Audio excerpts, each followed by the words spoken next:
Comment sortir de l'angoisse et de la peur et transformer tout ça là en foi? C'est ce que je vais te montrer dans cette vidéo.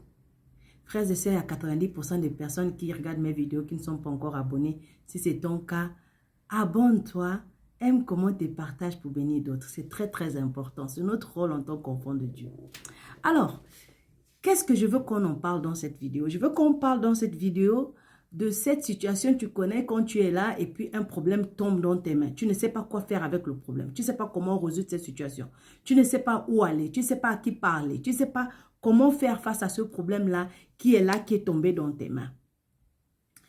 Ce que je veux te dire en fait, c'est que c'est très facile dans ces cas-là, surtout quand le problème est très grave, de tomber dans la panique, dans la peur, dans les inquiétudes, dans le doute, dans la frustration. Et quand tu es dans ce genre d'énergie-là, tu ne peux pas prendre la décision, tu ne peux pas prendre une bonne décision, tu ne peux pas prendre une décision qui va avec la parole de Dieu. Et c'est ce qui nous manque le plus souvent. C'est que tu es là, tu es inquiété, tu penses à une solution rapide qui n'a rien à voir avec la parole de Dieu. Désormais, je vais te montrer, je vais te dire qu'avant de prendre une décision, quand tu es dans une situation, cherche d'abord à savoir ce que la parole de Dieu dit. Mais avant même que tu ne cherches ce que la parole de Dieu dit, il faut que tu saches dans ton cœur que Romains chapitre 8, verset 28 dit, « Nous savons du reste que toute chose,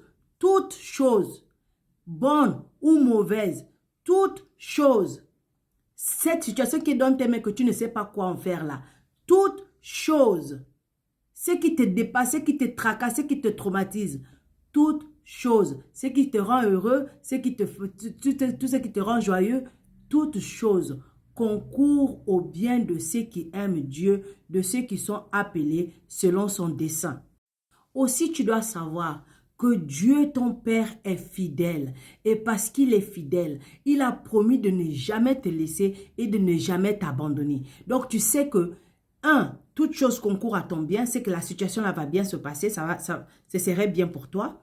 Deuxièmement, tu vas savoir que Dieu ne va jamais t'abandonner dans une situation qui te dépasse. Troisièmement, tu sais que Dieu combat pour toi.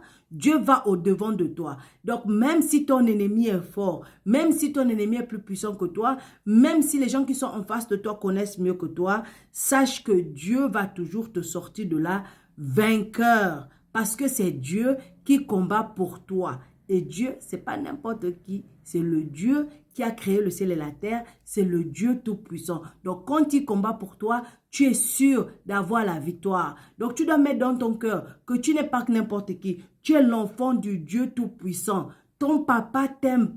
Ton papa t'aime.